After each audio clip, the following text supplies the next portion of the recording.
Ready? Thanks. I'm Robin Lipsky, and I'm the Executive Director of the Ninth Judicial Circuit Historical Society. And on behalf of myself and our board member, Margaret Foley, I'd like to welcome you this morning.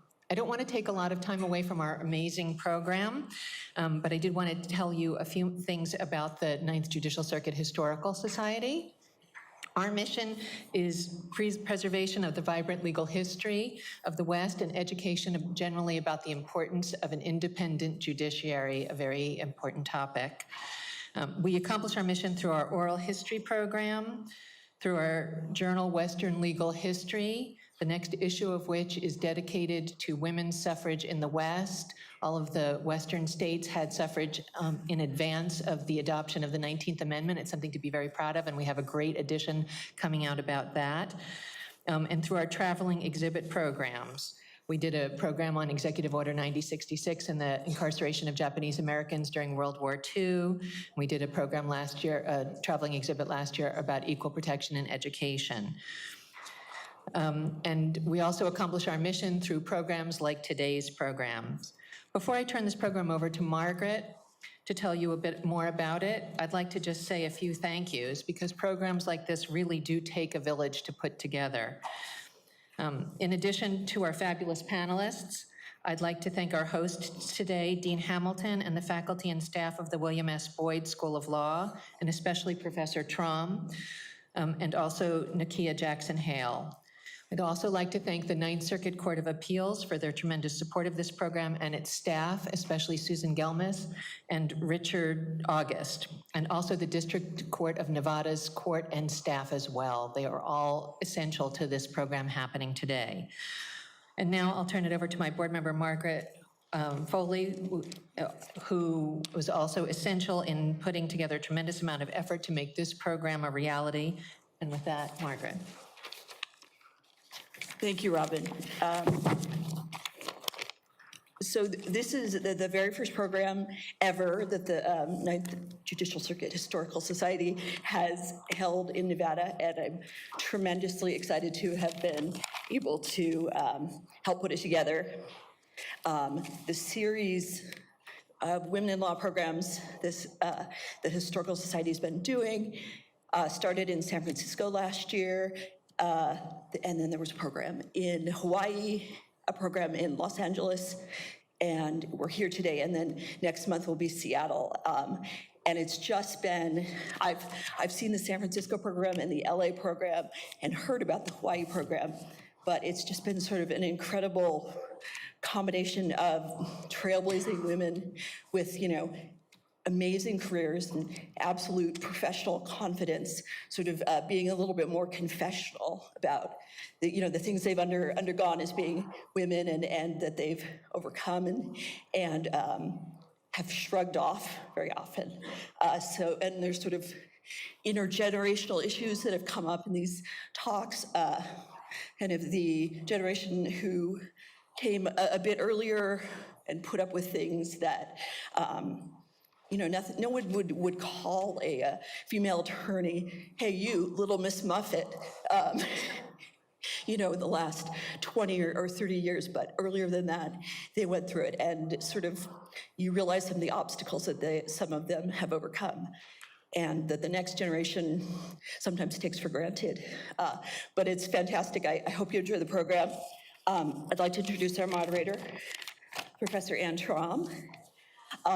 She's been instrumental in helping me put this together along with Robin. We just got an amazing panel here.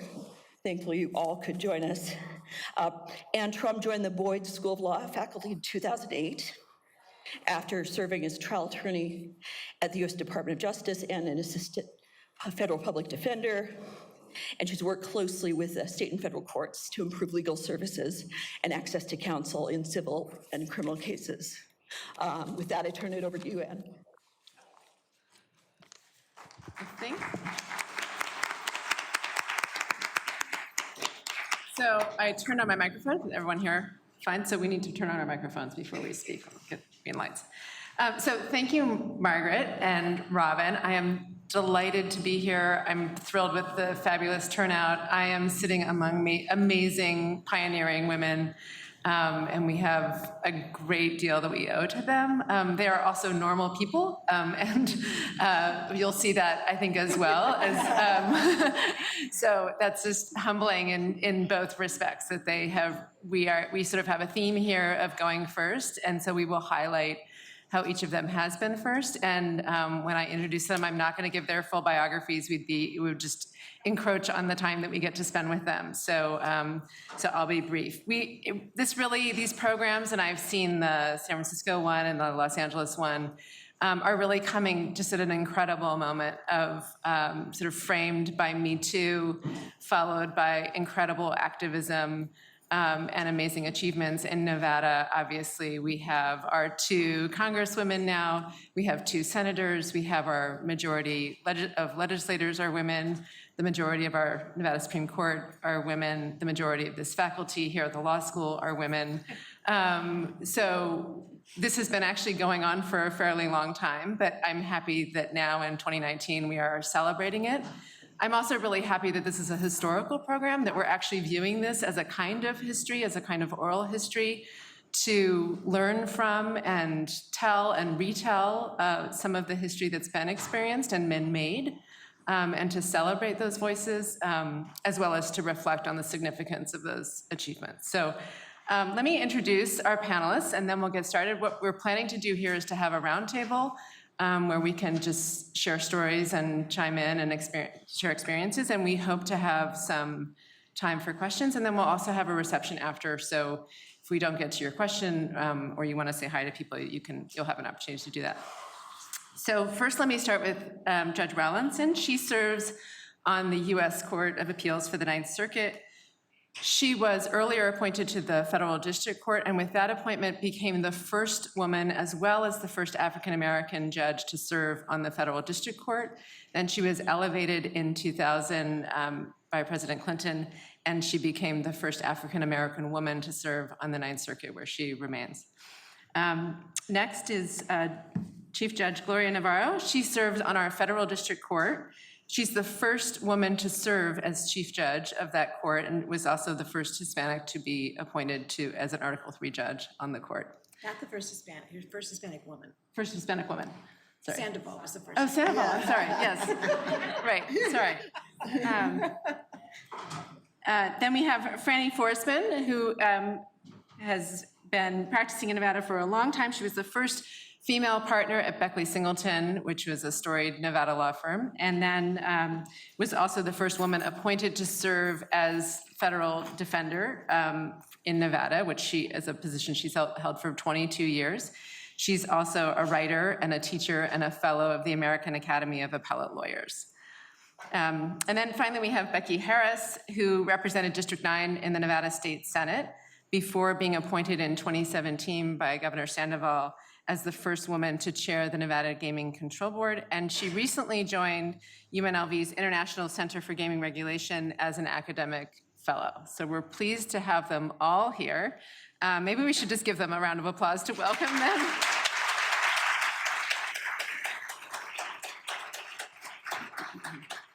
And we'll just get started with questions. So I was going to ask maybe Judge Navarro and Judge Rawlinson first. I'm not sure which of you want to go first, but who inspired you to become a lawyer, or why did you become a lawyer in the first place? You can go first. Oh, okay, sure. Mine was really easy. My parents immigrated from Cuba. They didn't speak any English, and I was born here. I was the first person who was born here from my family. Aunts and uncles, grandparents, cousins. There was just a whole bunch of us that were here in Las Vegas. So I was always the one that went and helped them, whether it was to read a letter that came in the mail, to go to JCPenney's to return a blouse and explain, why it is. I mean, little things, but also going to the dentist to find out what it is that they're explaining that needs to be done, and helping to purchase cars, all kinds of things. And so eventually people would tell me, oh, you should be an attorney. And in my mind, that was like a translator or,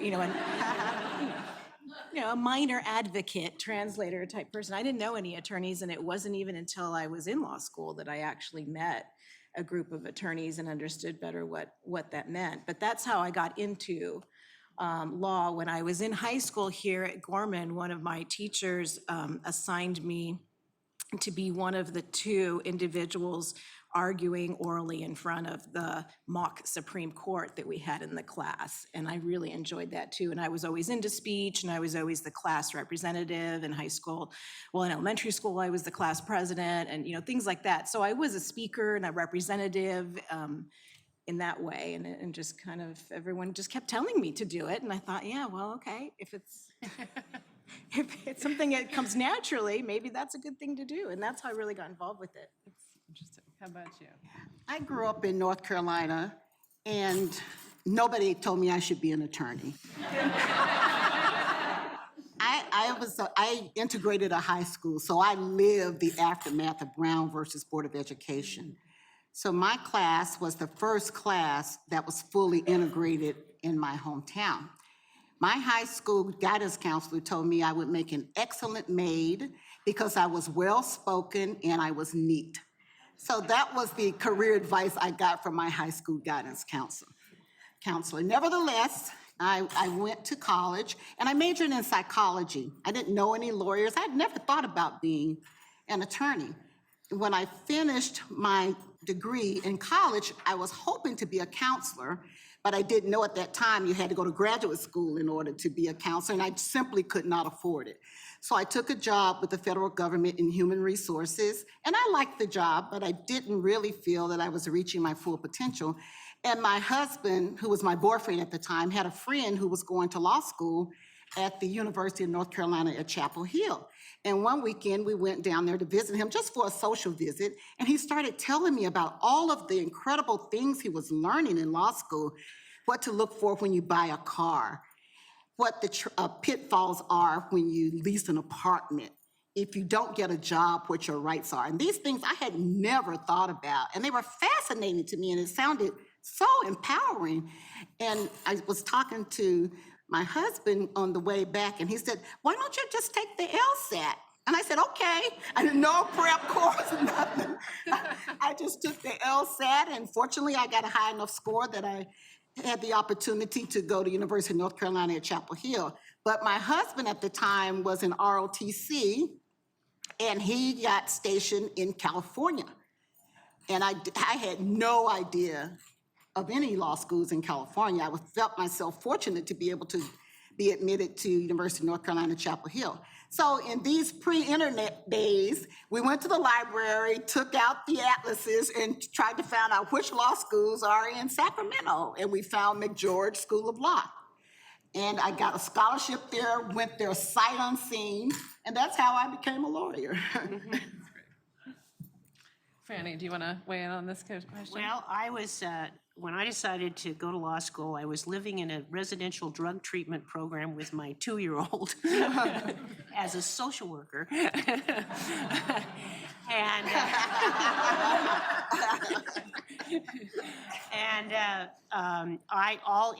Every resident of that program, it's called a therapeutic community, every resident of that program had court troubles because that's why they were there. And so I would go to court, I would watch the lawyers, I would hear the complaints about the lawyers, and I thought, well, I can either go get my MSW, because I needed to do something other than being the nighttime supervisor at a drug treatment program with my 2-year-old, my 2-year-old is now in a big law firm in Washington, D.C., loves to tell that story. It's fascinating. But what I saw was, what I went to law school for was to be a public defender. I didn't go to law school to be, I really had no other target but to be a public defender, because all of the residents in this program were represented by public defenders, and I really saw a need for somebody to be able to connect with the client. They were sort of shuttled through the system. It was a bad public defender system there, so that's why I did that. So, Ms. Harris, I'm going to ask you a slightly different question, which is just because of your experience of sort of getting to law school, because and just the direction that you found when you got there, if you don't mind. So I'm gonna actually, I guess guess it doesn't want to work. I'm going to actually give a little bit of context about how I even got interested in going to law school, and then I will give this compelling moment that I had on my very first day of law school. In a very ordinary way, on a very ordinary day, I had a conversation with my father that changed the course of my life forever. High energy kid, totally hyperactive, bouncing from one thing to the other, skipping through the dining room of my house. My dad stops me and says one day, "Becky, what do you think you want to be when you grow up?" I was, I don't know, somewhere between 10 and 12, so I hadn't really given it a lot of contemplation or a lot of deep thought. And my mother was a teacher, and I hadn't really thought about myself in the larger part or larger realm of the world. And so I said, well, maybe I'll be a teacher, Dad, maybe a librarian. Very, very appropriate types of employment for women in the 1970s when this question was asked to me. Could see that I hadn't really contemplated my value or my role in the world. And he said, no, Becky, I think you need to be a doctor or a lawyer.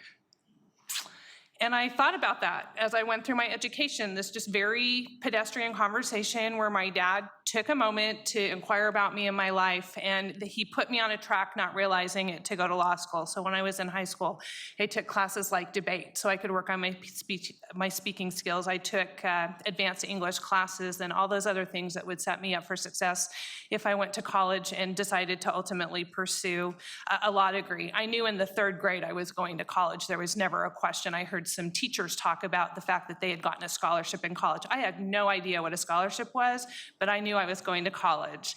Just wasn't sure what I was going to be when I grew up. So I go through all of the requirements, get accepted into law school, find that I am approximately one of 17 women in a class of 170 in my law school class. And on opening day of law school, the dean of the law school says to us, take a minute, look around at your classmates. And I'm checking out my classmates. Okay. The end goal of everybody sitting in this room should be to be on the bench. Your goal as a lawyer should be to one day be a judge. And I had a, oh my gosh moment. I'm in the wrong place.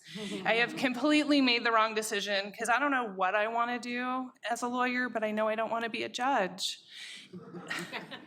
And I'm on a panel with a bunch of judges.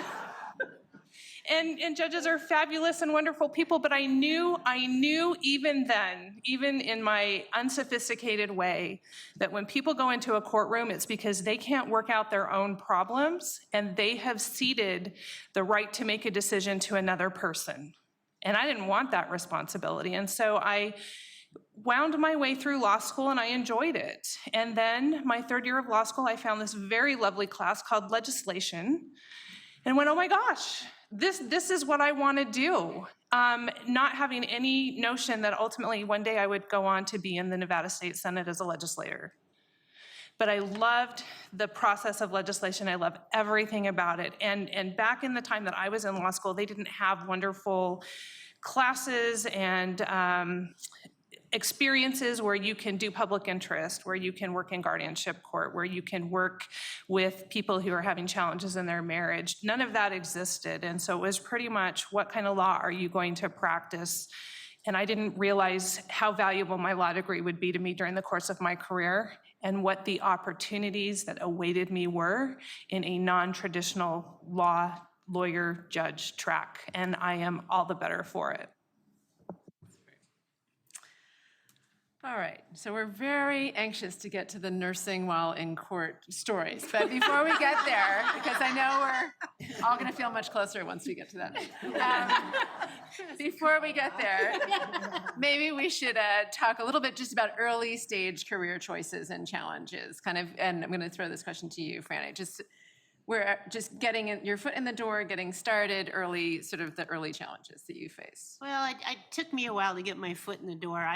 When I graduated from law school, I graduated from Notre Dame, but I went to undergrad in Reno, and I really wanted to get back to Nevada. I'd been in Indiana too long. I'd gotten in a little trouble. It was time for me to go back to Nevada, which a lot of people come back to Nevada because of that. So I took a trip out, and I came out to see the public defender in Reno. This is back in the 70s. And I said, I always want to be a public defender. I want to come back to Nevada. This is a job I've always wanted. And I was told that they only really hired women to work in the juvenile department because we can handle kids, you know. This is very early stages of Title VII, so you know, now that would be a lawsuit. So I wasn't able to break through at all in Nevada, and so I stayed in Indiana a little longer, and I interviewed with a firm.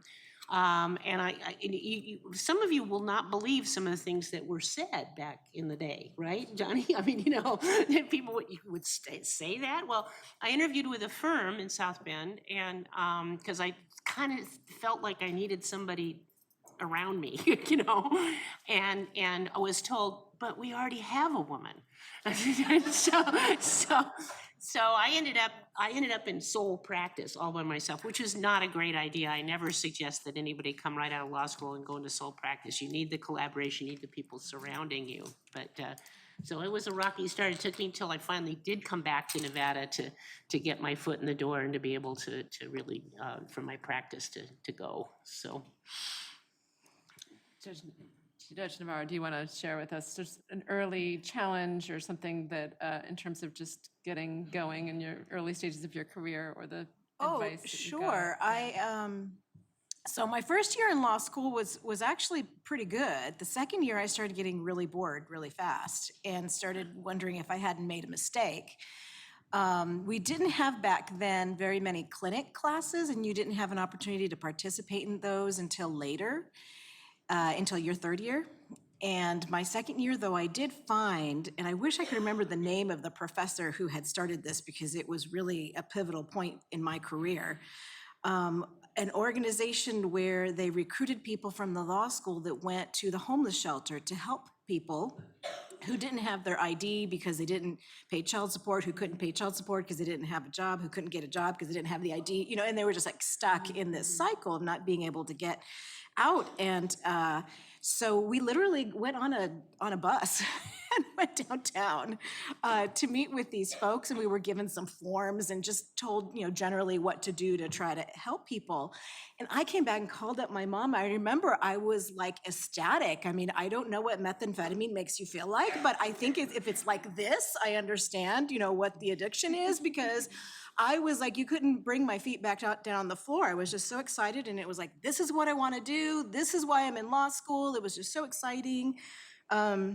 Unfortunately, by then I had completely run out of money. I still had a full scholarship, but you still need to eat and live and, you know, a place and so forth. And then I had a friend who told me that he had worked with a judge in Nevada and how great that was, because then you don't have to pay rent in Arizona because there was no law school here at the time. So I applied and got a job with Judge Pro, which is like I think one of the best judges ever, not just because I worked with him, but I mean, it was just really wonderful for me, quite a blessing. And then working there for a semester with him, saving up money because I'd have to pay rent and so forth, lived at home, my mom feeds me for free.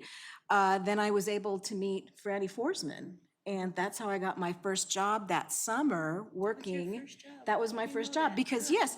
Oh, okay, because I'll tell you, so after my first year, that summer, you don't get your grades right away. So you have no idea what your grades are. I don't know if I passed or not. I need to get a certain amount so that I can renew my scholarship and afford to, you know, be able to continue with my legal career. So I got a job at the Excalibur. It was opening up that summer. I was the hostess who greeted, like, I don't know, 9,000 people who walked in that first day dressed in my little Snow White costume with the white little ruffles and a whole lot of other stuff, and I was in much better shape back then.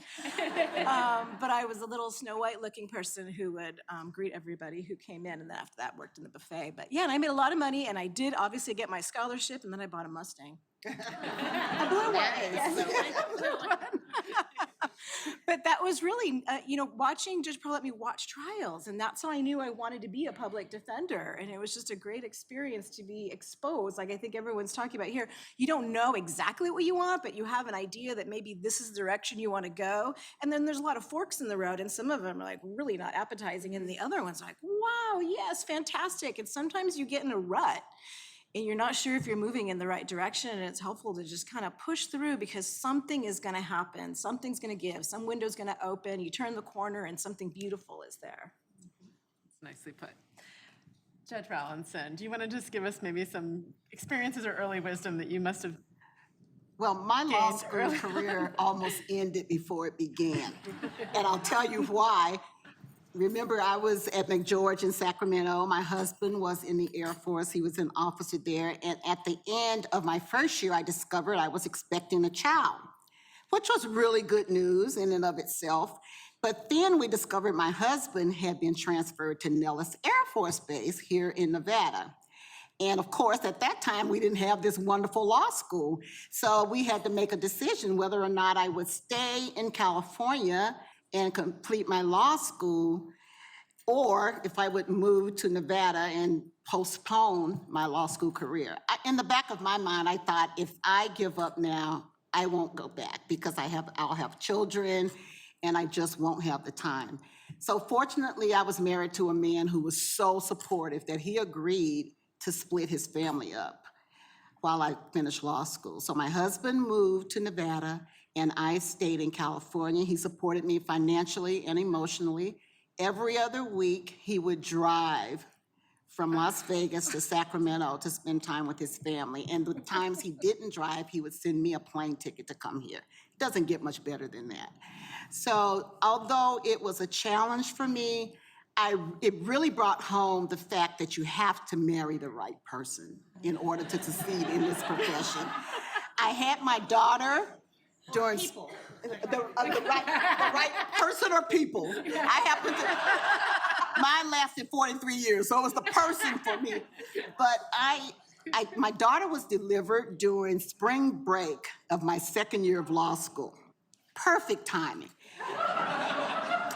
But after that, I had a dilemma as to what to do to finish school. And I took my daughter to school with me every single day. She was in a little carrier. I sat in on the top, and she gooed and gurgled throughout the class. And I thought I could continue that my third year. And I would bring my daughter. By this time, she was a little more mobile. Yeah. But she was very cooperative. I would sit at the very back seat in case I had to leave out for nursing or something. And she would sit at the top step and, she would have a book or something to entertain her. And one day I was sitting beside, I had another friend there who was also a mom, so we kind of gravitated toward each other. She didn't bring her child to school. She had a support system. I was just there alone, and I didn't have a support system, so I had to bring my daughter to school with me. And we were sitting there, and I was taking notes, and I looked up, and my daughter had started walking down the steps toward the professor. And I told my friend, I said, "Go get her." She goes, "She's your daughter, you go get her." And my professor just kept lecturing. He didn't skip a beat, and I snuck down to get my daughter, took her back. After that, I decided it's time to get a babysitter. So I got my daughter a really good babysitter, but it was really notable to me that the school was so accommodating with me bringing my daughter. No one ever complained. None of my co-students ever complained. None of the professors ever complained. So I thought that was really helpful to me in terms of me transitioning with my daughter through law school. Is it time for a nursing So story? I had been wondering how I was going to make the natural segue to the nursing stories. Apparently, Judge Rawlinson has done it for me. So I'm not sure who wants to go first. I think maybe I'm going to let you go first, because it segues right from one law school to another, probably 20 years later, or maybe. I'm not sure exactly. I was in the 70s. Yeah, it's almost 20 years. Yeah. So Well, maybe 10 years, because I was like 76 when I graduated. yeah. So take it away. All right, so my first child was born the first day of finals my second year. Can you even believe it? I don't even know what I don't even know what I was thinking or what my mindset was like with regard to all of that. I really believed in my heart I was gonna make it through finals before I delivered. I found out halfway through my second year that I had some pregnancy complications, some serious medical issues, and I was put to bed 24/7. Now remember, I'm in a law school class with about 17 women and a total count of 170. So about 150 men in that class. And I really wasn't exactly sure what to expect with the law school. When I came to tell them that I had this news, that I was put to bed, what did it mean? Did it mean that my law school was put on hold? Did it mean that I was going to be able to continue? I didn't know. So I made an appointment with the dean of the law school and explained my circumstances. And to my relief and surprise, I found probably one of the most supportive environments that I've ever experienced in my entire professional career. I was told the most important thing for you right now is getting that baby here happy, healthy, and safe. So you just don't worry about school. The school implemented a process where they audio cassette tape, for those of you who are even maybe old enough to know what that is. No MP4s. They recorded my classes, my lectures for me, and I had a classmate that would drive them the 40 miles from school that I lived so that I could keep up with my class lectures, which I did while I was put in bed. So she was born the first day of finals, and because I had kept up my end of the bargain and I had continued my studies and done my outlines and did all of that from bed, I was prepared to take my finals. So I was in the hospital for about 4 days, and then I was released, and I called up the school and said, I'm ready to take my final exams. So I showed up to school about a week after my baby was born on the exam makeup day, and went to go take my tests, and things were going great. You know, you've got the 3 hours. This is back in the old days before you get to use outlines, notes, all has to be memorized.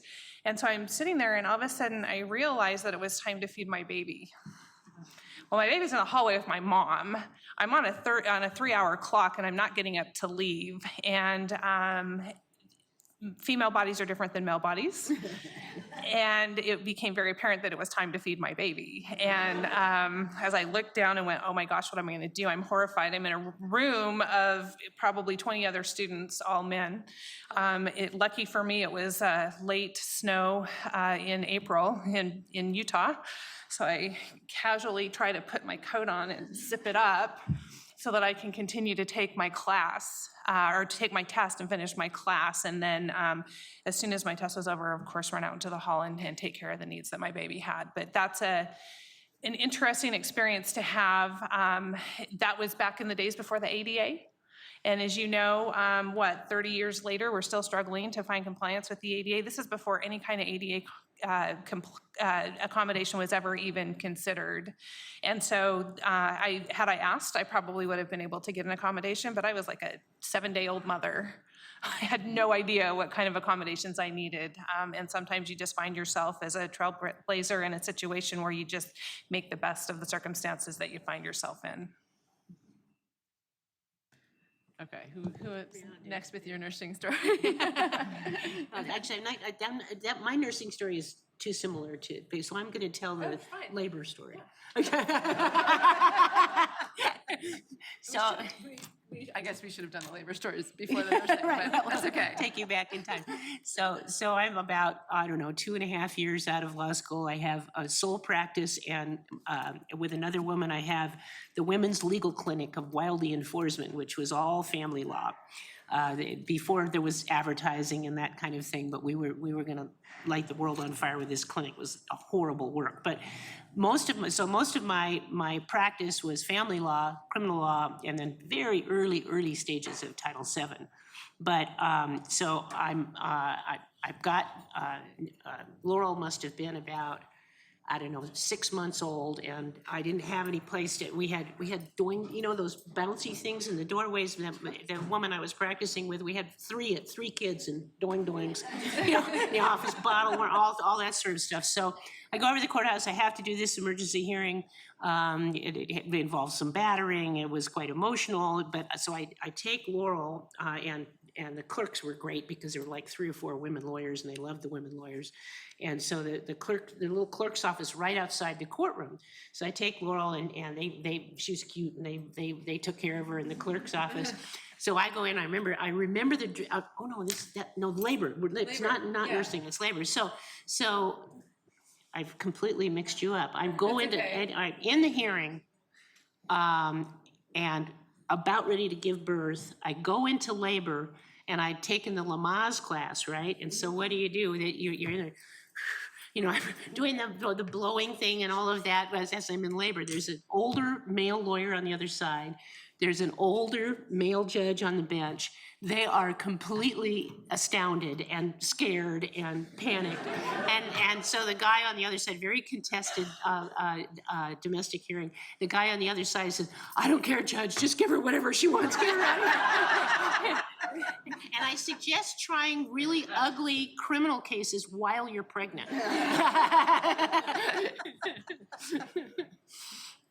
So I'm just going to interject here that when I started at the Federal Public Defender's Office a long time ago, everyone who arrived at that office had a baby within like 6 months Yeah, of it was arriving at very the fertile office. place, yeah. And Franny called it the fertile Public Defender's Office stuff. So Judge Navarro, do you want to chime in on that, or you can also Sure, talk yes. about? No, I have the fertility chambers. That's my chambers. Every law clerk, every time I've had a group of law clerks, there's always been someone who is pregnant. There we go. I don't know if, there you go. I don't know if Lauren is here. She said she was going to be here. But yeah, she was the last law clerk that I had that was pregnant. I kept saying, so by December, one of you is going to be pregnant. You watch, because we always have somebody pregnant. There you are. And sure enough, at the Christmas party, she tells me, Judge, I'm pregnant. I'm like, I knew it. Yeah, that always happens. It's just I think if you're in a comfortable place, you take advantage of that opportunity. I was working with Kelly and Sullivan, which was a comfortable place to be pregnant, and I had actually gone on my own because I had a CJA contract at that point and had a track attorney contract, so I had all these contracts coming in, and I went to the Ninth Circuit for an oral argument. And my son, who had been born 31 weeks early, he'd been in NICU for 8 weeks, and when we were able to take him out, they had said, run for the hills, because if he had any more issues, there was nothing they could do. Wasn't probably going to survive past the year of H2. And so we had committed that we were gonna do everything we could to help him and spend as much time with him. So go to this oral argument, and it's perfect. It's only 30 minutes, not a big deal. And so we went together, we took my son. You have to check in at 8 a.m. regardless of what time your argument is scheduled for. And I think it was scheduled for like 1:30. So we thought we had all the time in the world.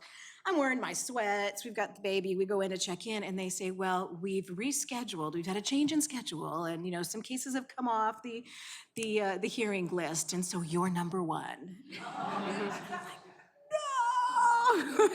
So my husband's like, we can do this. So I absolutely echo what Judge Rawlinson said about how important it is to have the right person in your relationship. We've been 26 years, and he's my rock, and I could never have done this without him. And so he said, I'll go back to the room, I'll get your suit, you stay with the baby. And so I sat in the back row during the check-in process, with all these attorneys coming and going, nursing my baby so that we wouldn't lose the time, because I hadn't had a chance to pump yet to give the bottle to, do all that, because everything is back at the room.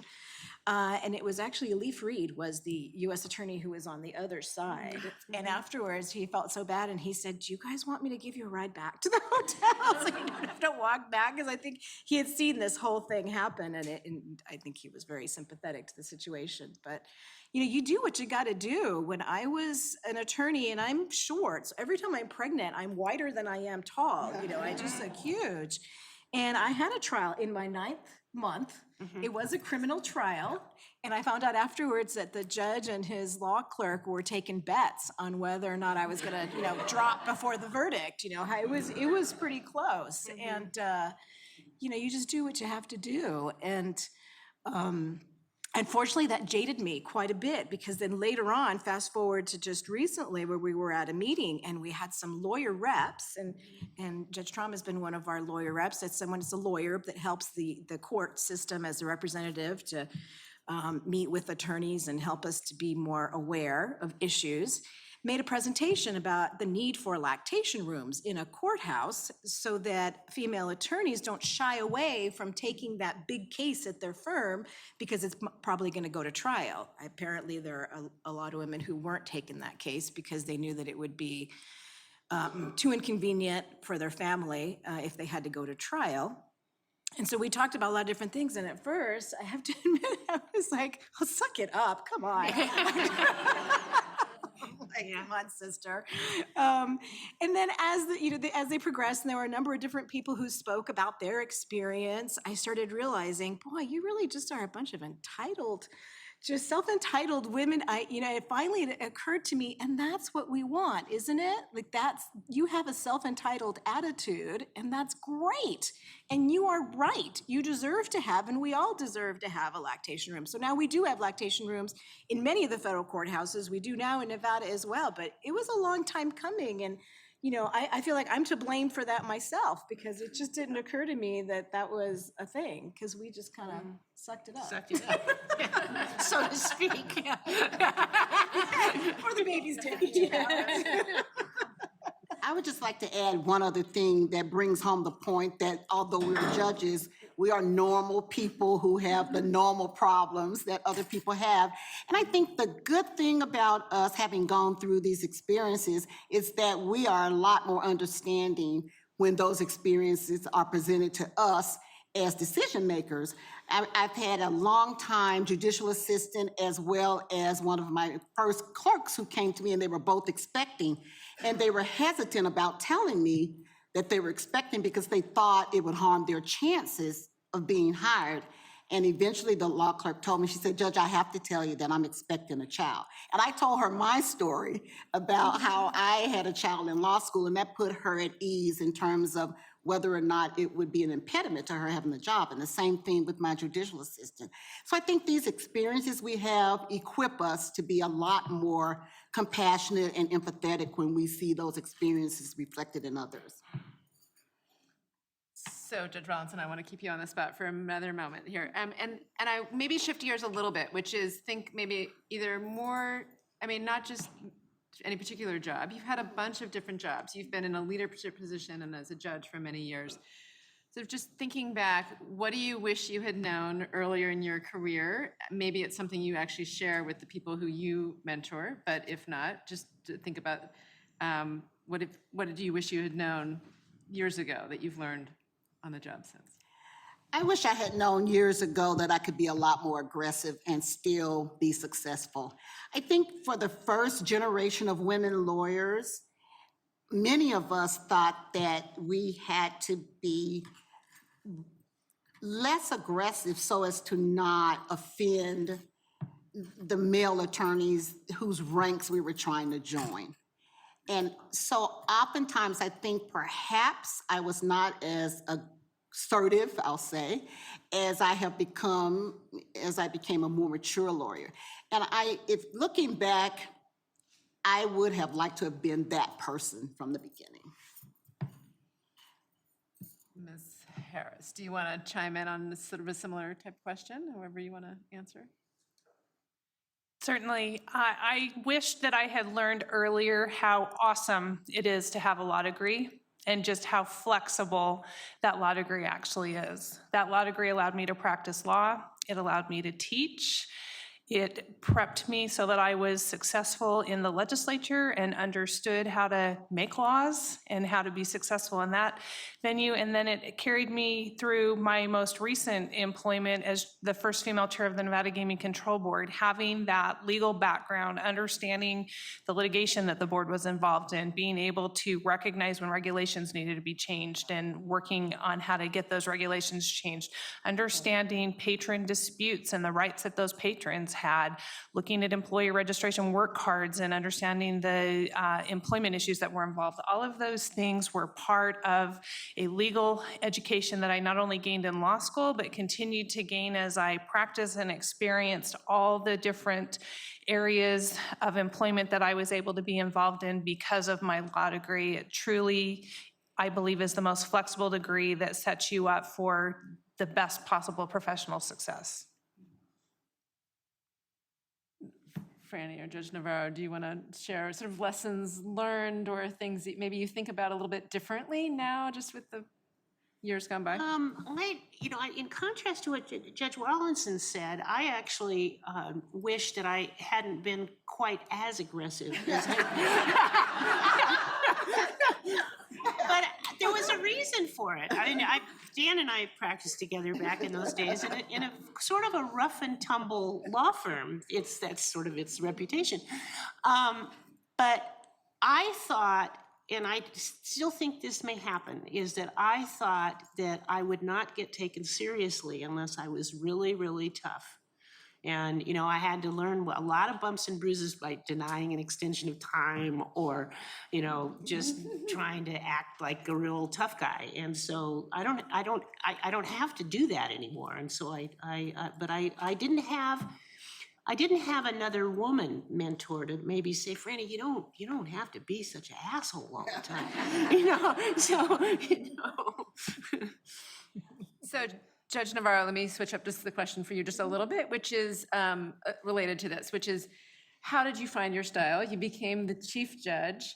Do you think someone influenced your style, or how did you envision it to make your own role? Absolutely.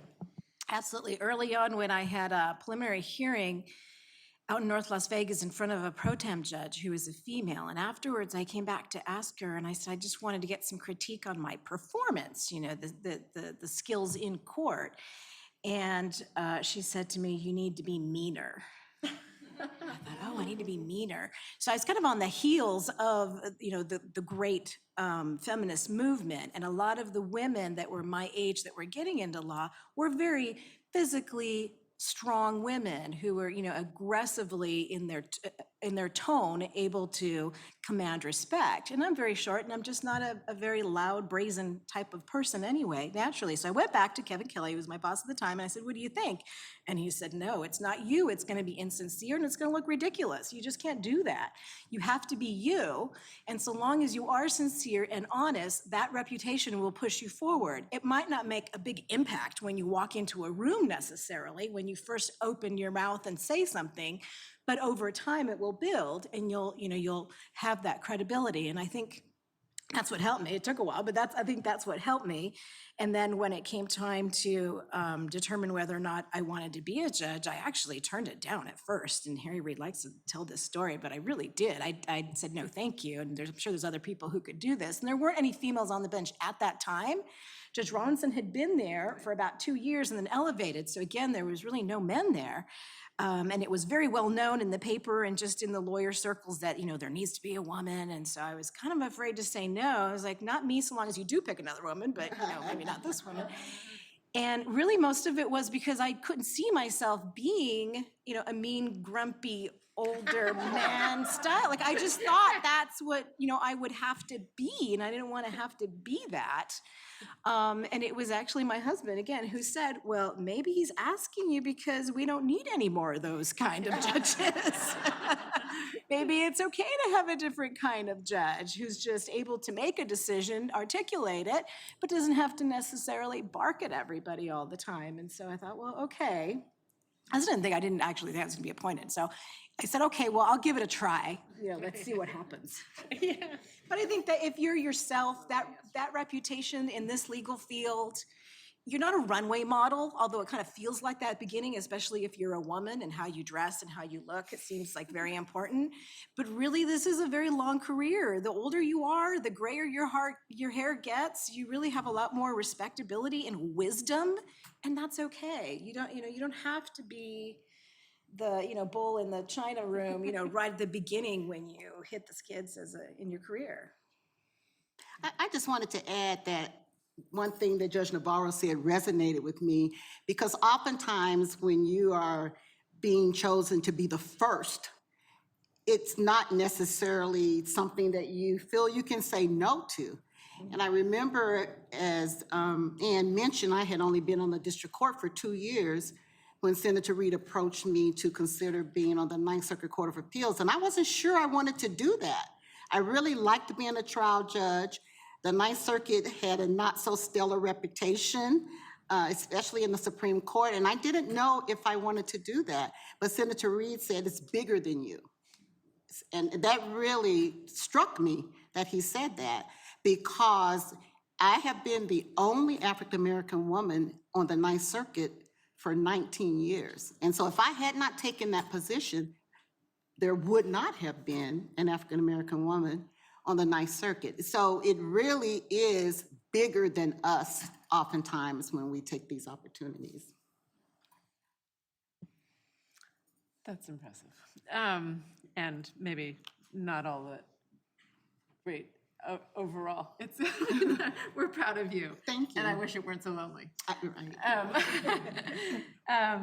So I guess I wanted to think a little bit just about we've talked a little bit about role models and being a role model. I want to just think a little bit about legacy, sort of what you've mentioned, just you have had this position, but I want to talk more generally, not just about your first, that is obviously part of your legacy. People are going to know that about you and you're paving the way for other people, but what are you most proud of in terms of what you've accomplished in your career? So maybe let's start with you, Judge Navarro, if that's okay. No, we can start with. Start with who wants to go first? I'll start. Go ahead. I would like to mention, first of all, that I have two of my former clerks here. Kelly Jones, who works for the Public Defender's Office in Clark County, and Margaret Foley, who's on the program. And so I'm really happy to see that my former clerks are thriving. And to me, that's the greatest legacy I have, is the fact that I'm able to provide this opportunity to people and they can pay it forward through hopefully something they've learned from me. One of the things that I will be eternally grateful to Senator Reed for is that he reached out beyond the normal people who would be applicants for the federal bench to include me. He didn't have to do that, and he took a lot of heat for doing that. So I will be eternally grateful to him for that opportunity. And I've tried to emulate him in my own hiring practices. And I like to think that the clerks I have hired are probably the most diverse of any circuit court judge in the country. I make it a point to give opportunities to law clerks, to law students who would not ordinarily have this opportunity. So even though I do hire from top tier schools, I also hire from schools that other federal circuit judges would not consider, including this fine law school that I have hired several graduates of, including my career clerk, who is the best researcher I've seen in my lifetime of being a judge. So I have former law clerks from schools like Brooklyn Law School, Howard University, and other schools, New York Law School, not New York University, but New York Law School, Hastings, UC Davis, just a number of schools that other judges would not even consider. So I think that that's my legacy. When I talk to people who are applying for law clerk positions with me, I ask them, why did you apply with me? And one of the things that they tell me is that they have been inspired by the fact that I came from an impoverished background, that I did not attend an Ivy League school, and yet I've managed to compete at the highest levels of our profession. And I hope that's my legacy, to inspire people to whatever your circumstances are. Not everyone is fortunate enough to be born into a wealthy family. Not everyone is fortunate enough to be able to attend a top-tier law school. I have a young man who's clerking for me right now who attend Florida Coastal Law School. And when I interviewed him, I asked him, I said, why did you attend this law school? Because I had never heard of it before. And he said, I'm a veteran, and they offer all vets a full scholarship. Can't take issue with that. I hired him. He's an excellent clerk, but he would not have had that opportunity with many federal judges.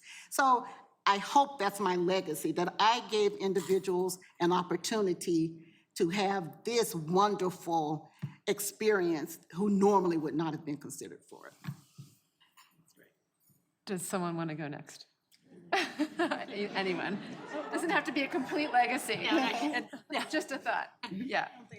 When I was, I can't follow that. when I was appointed federal public defender in 1989, there had never been a woman lawyer hired in the office in its 17-year history. There had never been a person of color hired in that office in the 17-year history. I was coming out of a civil practice. I'd done some habeas work, but I was coming out of a civil practice, and the criminal defense bar went nuts. But anyway, because I wasn't, as with others of us, I wasn't coming out of the normal route that, the normal group of people that would have been selected. But I have to say, when I listened to Judge Navarro talk about, this was her first job, and there are a number of people here that I've worked with. It's got to be the people that have come through the Federal Public Defender's Office that have.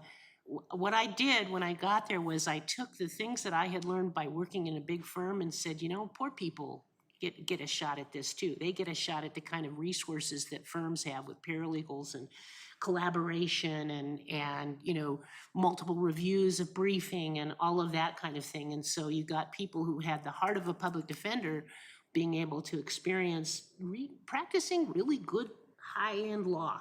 So that's what I'm most proud of. So Can I just add to that? And Franny is being very modest because the Public Defender's Office for the District of Nevada is the model for public defenders' offices across the country. People often consult the leaders in the Public Defender's Office to get ideas for how to practice law in a good way from Public Defender's Office. So Franny, we're thankful to you for all of your contributions and the high standard that you set for federal public defenders' offices across the country. thank you. Can I weigh in a little bit? Absolutely. So my pathway is different. I'm a non-judge. I'm the only non-judge on this panel. I'm not a judge. Oh, okay. She's just judgy. Okay, she's just judging. She's judging you all right now. But, so I don't have years of stories to tell you about sitting on the bench, but my pathway is a little different. But I think just as important in terms of the lives that can be touched. The Nevada Gaming Control Board is 60 years old. It took them 59 years to get a female chair. And at the point that I was appointed chair of the Nevada Gaming Control Board, I was one of 2 women ever on the entire board. The other female was appointed in the 1980s, and she served as a board member. Now my successor is a female, and so we're trending in the right direction, and I think that that's fantastic.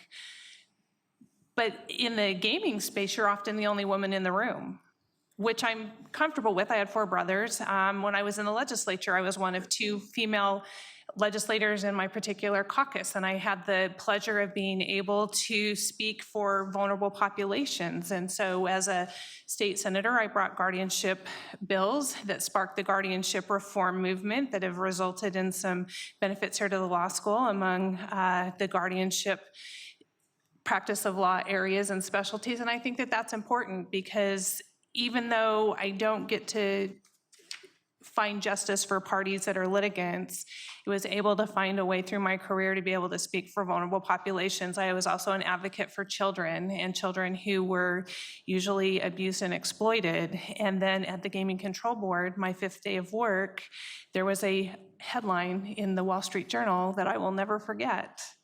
Nevada gaming licensee accused of sexual misconduct, right? So my 5th day of work as the first female chair of the Nevada Gaming Control Board, there were allegations of sexual misconduct against Steve Wynn in the press. And we're not just talking Nevada, worldwide press. It was a very, very big deal. And we opened up an investigation and were able to get a settlement worked out with Wynn Resorts on my last day of work as the chair of the Nevada Gaming Control Board. And as part of that, I proposed the first of their kind in the world sexual harassment prevention regulations for the gaming industry. Again, having an opportunity to speak for workers, male and female, who were victims of sexual misconduct or sexual discrimination in their workplace. And so I think that as your lawyers, and as you progress on your career, whichever direction it takes you, you would do well to think maybe a little less about what you bring to the table and what you're able to do for other people who don't typically have a voice in the space that you work in. And I think that you will find a lot of happiness and a lot of satisfaction knowing that you got to get the conversation started, because you're not going to be the beginning and end of a conversation, particularly on these types of issues that are going to span decades, but you got to play a critical role in that conversation, and you got to advocate for people who didn't have the skills or the education or the wherewithal to know how to advocate for themselves. And that is the best thing I think that a lawyer can do. Okay, I don't think anyone can follow that. Which is to say, I just really appreciate, one, not only just a huge amount of service that we have represented here, but the sense that of course it's a job. It's a job for the people who are living it and going, getting to work just like any other job. But so many people are watching, and you really have no idea exactly how broad that audience is. The world is watching, right? In this case, the world is watching. And so those contributions and just being a responsible person inhabiting the job, working your way through it in this moment, in this kind of service is so valuable. Were you going to add something? Oh, okay. So I want to switch gears a little bit in two different ways, if we can, before we wrap up. One is that we've talked a little bit about these early family life, but we haven't talked about sort of balancing family across the whole career. So I don't know, Judge Navarro, would you be willing to speak to that? Yes. So I mentioned my entire family was here in Las Vegas and for a long time, because I was the one who was more the native speaker and very comfortable with the culture, I would help out quite a bit. But then as I got older, it kind of became worse because my grandparents lived with us and they were older. My third year of law school, my father passed away. And so I had to become a lot more than just a helper. I had to become sort of the head of the family in a sense. And I didn't think that I was going to then be able to get married and have kids and all that, because that's just a whole other thing. My grandparents, my grandma had Alzheimer's, so she wouldn't remember from one day to the next. For more than a year, she would ask, where is, my dad and what happened to him? And we would have to tell her all over again about how he had passed away, and she would relive it again. And so it was very emotionally difficult and exhausting to take care of all of them. My mom had gotten into a deep depression and had gone to a bad doctor who was filling her up with a bunch of pills, and so we're trying to get her not to take the pills, and then she's going to the withdrawals, and she finally gets slowly weaned off so that she's not taking so many anxiety pills and sleep pills and all that kind of stuff. So it was kind of a roller coaster during that time. And then when I met my husband and he wanted to have kids, I'm like, yeah, but I can't do that. We can just date and fool around and stuff if you want to. I can't marry anybody, so, I'm not that for that. And luckily he hung in there and showed me different. But over the years, we've been able to overcome that. My kids are in college. The son that I was telling you about with the heart condition, not only were we able to keep him alive past age 2, but he had some developmental delays, as most kids who are premature are apt to have, but he's really, really bright. He got a perfect 800 on his SATs for both reading and for math. And I was like, what about writing, dude? And she's like, Mom. Yeah, but he's really good. He's in honors college. My other son's in college. My youngest is a freshman who just recently got straight A's. So just to be able to balance all that in a way that it's not about me, it's about making sure I do what I need to do for my court. This has been a very exhausting couple of years at the court, because all of the judges that were there when I joined the bench are now senior judges. Every judge who was an active judge who's there came after me.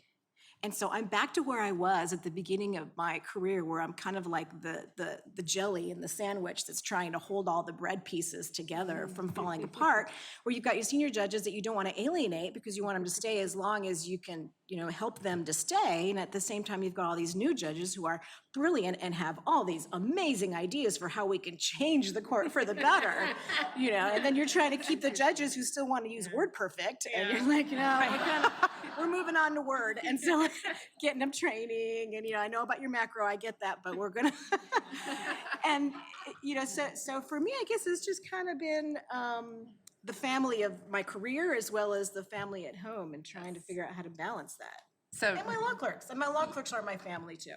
I was just going to say that. So you actually said it perfectly, which is, and maybe some of you will chime in.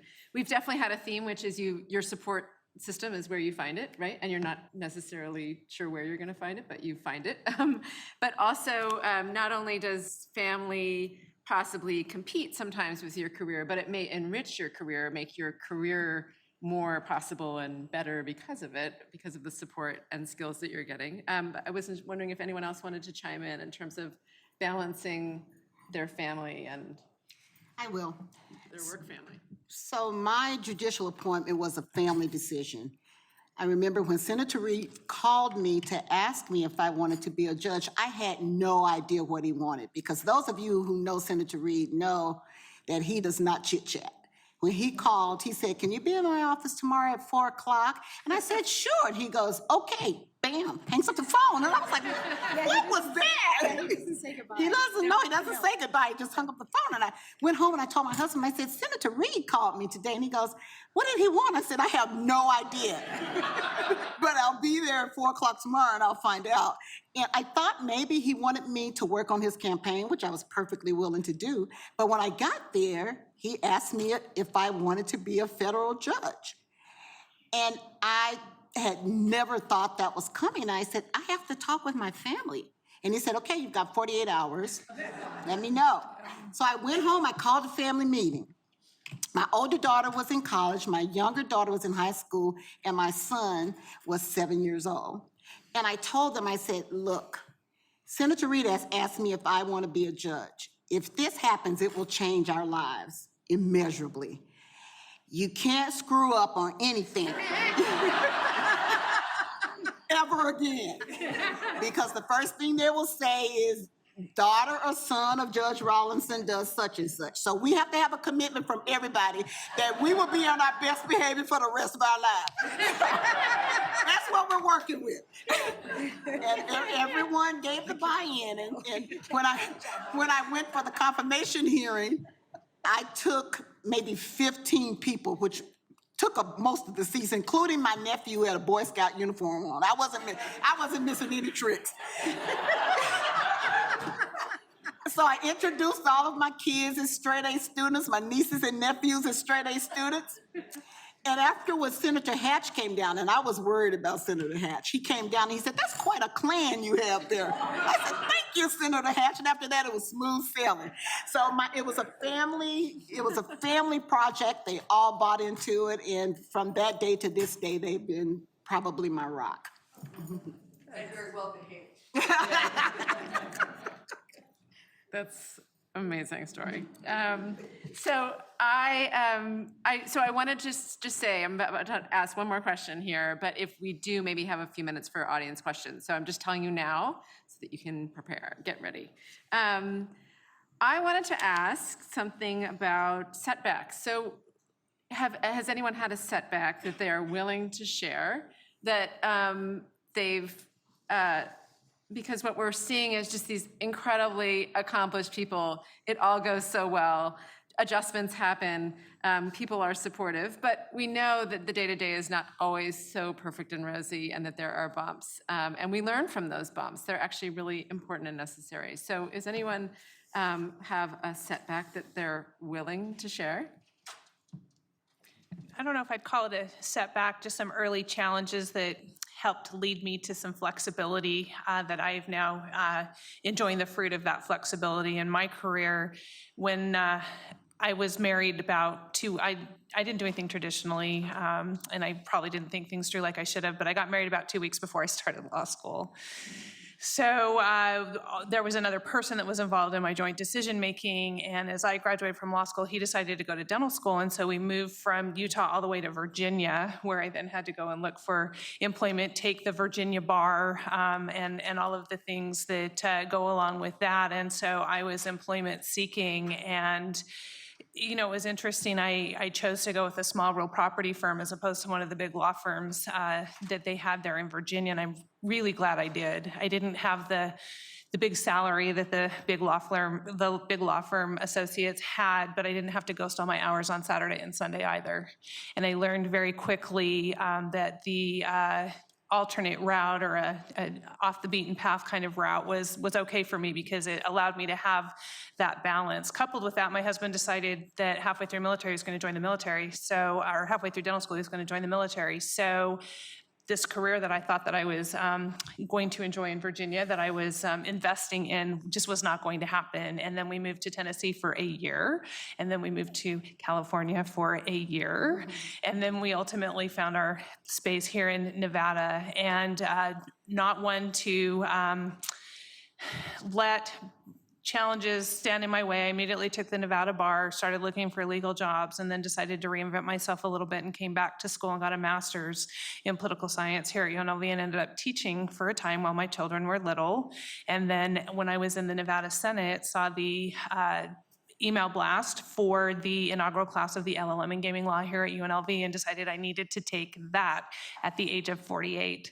That single decision to continue my education was pivotal. It not only made me a better member of the Judiciary Committee, it set me up to be the first female chair of the Nevada Gaming Control Board. So I don't know if you would want to call those challenges or roadblocks or just opportunities in disguise, but I'm always open to reinventing myself and finding a new path for me to take, the one that works with my family, with my lifestyle, and with what I want to be as I grow up.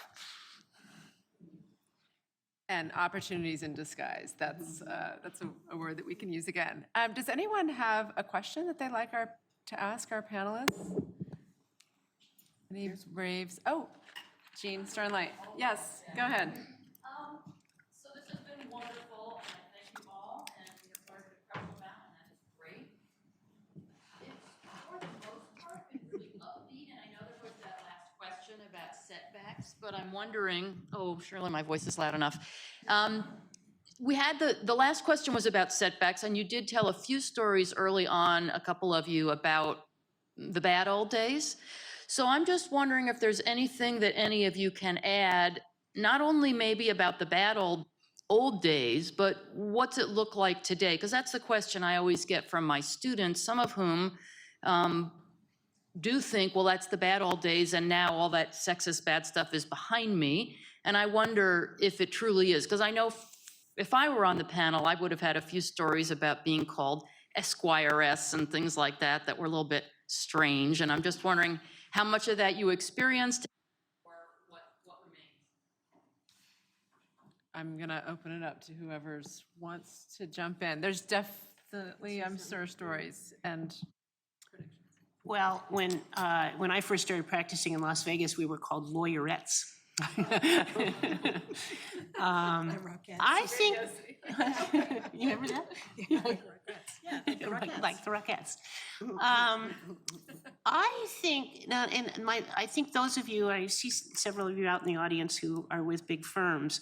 I'm not sure things are fixed in big firms, and I think you need to be cautious about that a little bit in terms of, particularly in terms of, we've been talking about all this baby stuff, what are the accommodations in the big firms? Is there still such a drive for the billable hours in these firms that you can't possibly make them, unless, again, and I'll emphasize it too, you find a committed parenting partner, that is going to pick up the slack. If you don't have that, and I stumbled a few times along the way in my 3 marriages, but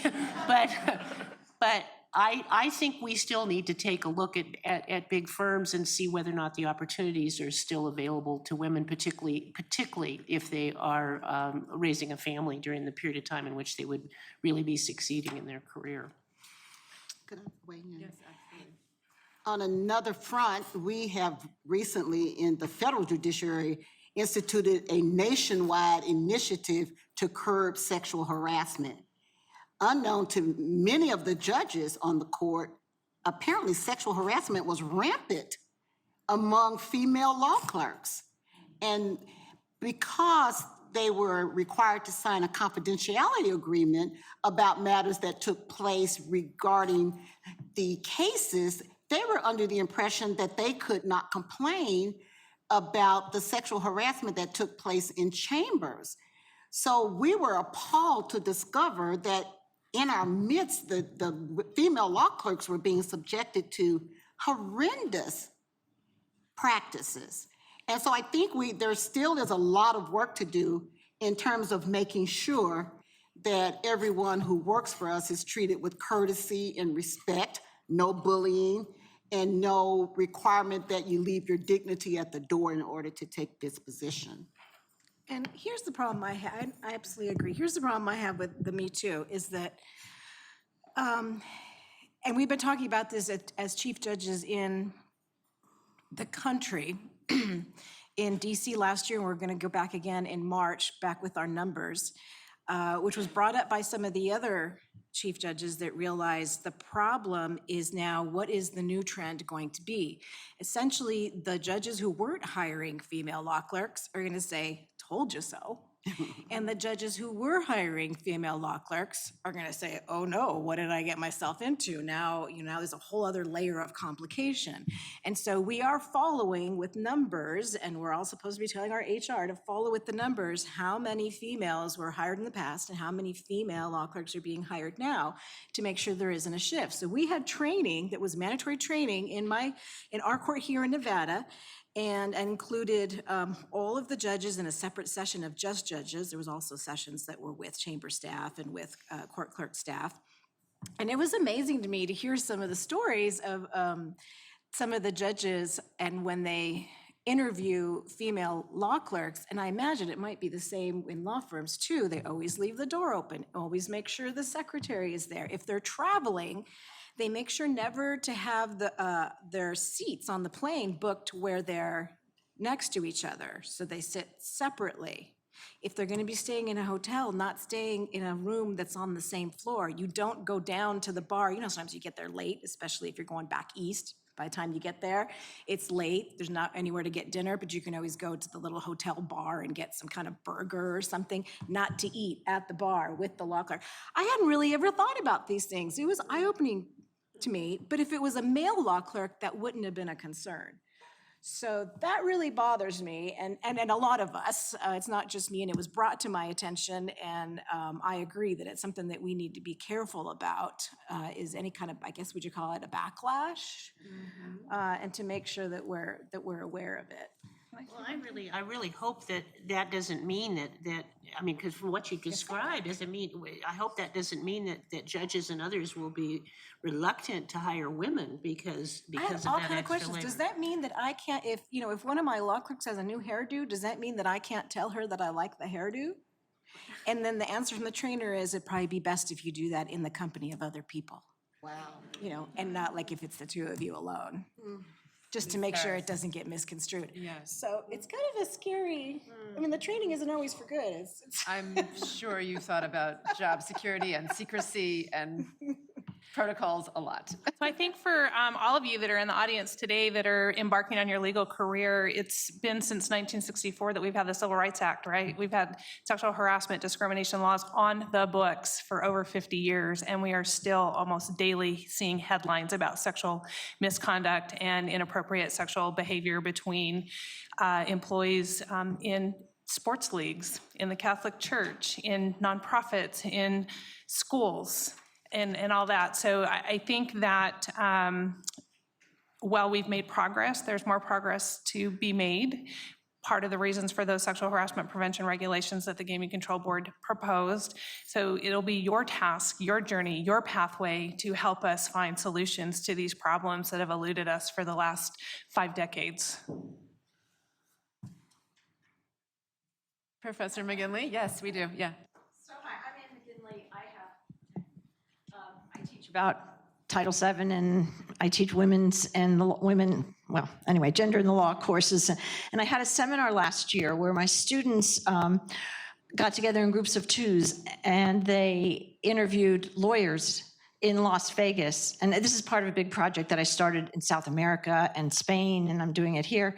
And what they did was they interviewed them to ask them about gender and practicing law in all different kinds of places. And so they talked to lawyers, they talked to judges, they only had about 25 or 30 interviews, but they transcribed them all, and all of it came out. And what came out in Las Vegas was that there was no question that there was incredible amount of discrimination against women, and this is men and women answering these questions, and sexual harassment that women were not responding, well, when I say they're not responding to, they were not complaining about, because they didn't feel that they could complain about it. I don't know if you can hear this. Yes, we hear you. So that was pretty discouraging, but they also felt that women partners, and this was happening in small firms and big firms. The big firms, they talked about these issues about time and how overworked they were, which I think in some ways, if you're in charge of a family, you don't have to go to those places. In some ways, that's better. But they also found that my students were really worried about what they were saying to them about the way they should dress for interviews. In other words, don't wear lipstick, don't wear your hair down, do this for your interview so you look ugly, so then maybe they'll hire you, and that kind of thing, which I think that comes back to this backlash. So there's really a lot of discussion to still continue here. Any comments from our panelists on that? Thank you. Any other questions? So we're right on time. I think I should wrap up. I want to just thank you all for being here, to thank our amazing panelists. I mean, there's just so much experience, courage, intelligence, resilience, a huge amount of service, and it's really impressive. And I'm just happy that we're all sharing it together, recording it, live streaming it, so that we can do this today, but also continue to do this in the future, and realize how important it is to take stock and get sort of courage, advice, and experience from and through other people, especially these amazing pioneers in our community. So thank you so much, all.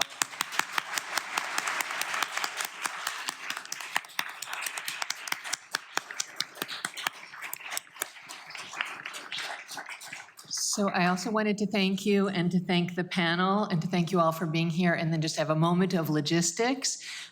As Professor Traum mentioned, for those of you who could be here and would like to share what you saw today with your friends, the program has been recorded and will be posted on the NJCHS website. We also encourage you all to become members of the NJCHS and support our mission. Check out our website. We have the past Women in the Law programs are also uploaded on on our website, and they're wonderful to listen to as well. And again, so thanks to our panel, but for those of you who are staying for lunch and have a lunch ticket, the lunch will be outside across the hall. And thank you so much all for being here. If anybody has questions, please come up and chat with me. Thanks.